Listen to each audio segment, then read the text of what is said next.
Selamat bertemu kembali bersama saya Caishilia Oktaviani Dujo, mahasiswi Prodi Keperawatan semester 1 Universitas Katolik Indonesia Santo Paulus Ruteng.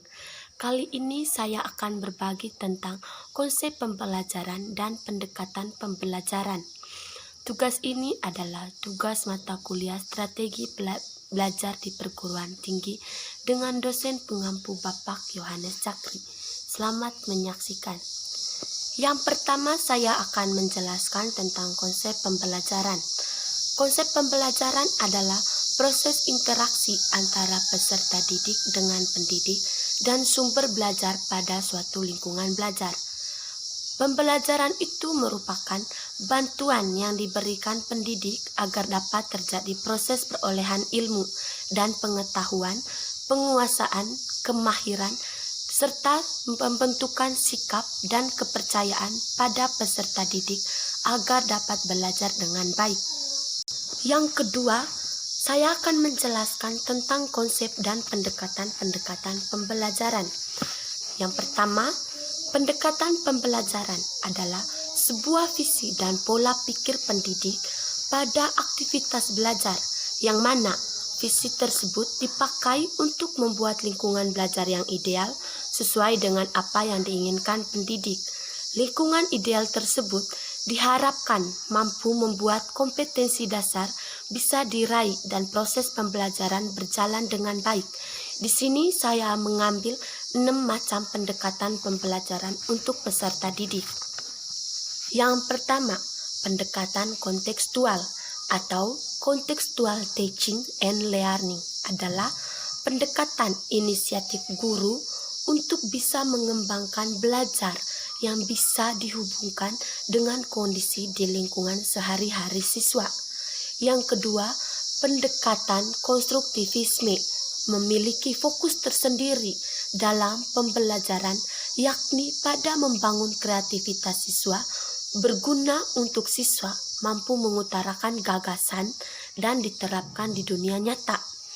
Yang ketiga, pendekatan deduktif adalah aktivitas berpikir menggunakan logika untuk menyelesaikan masalah dan selanjutnya membuat kesimpulan.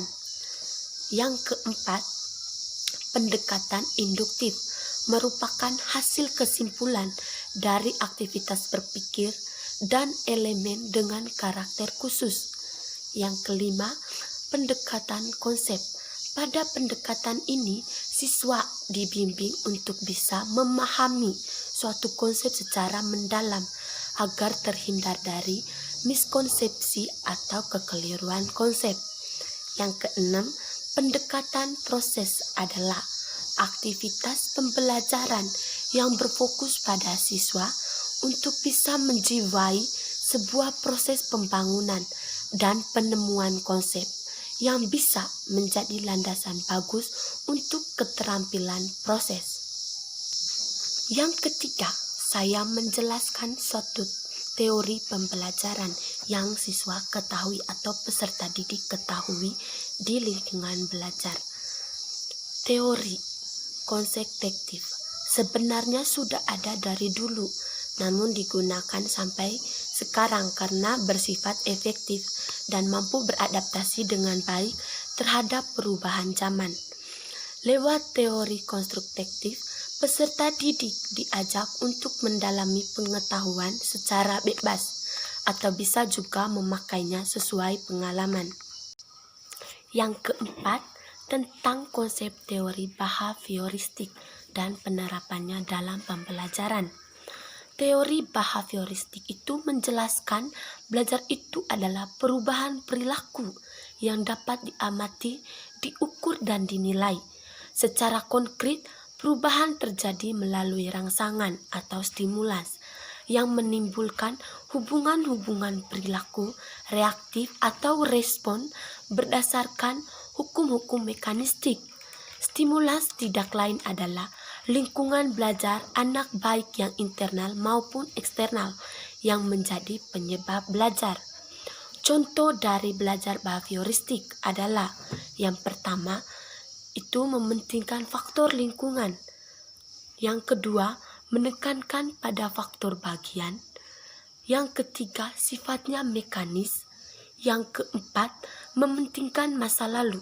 Dan yang kelima, tingkah laku yang nampak dengan menggunakan metode objektif. Yang kelima, tentang konsep belajar kognitif dan penerapannya dalam pembelajaran.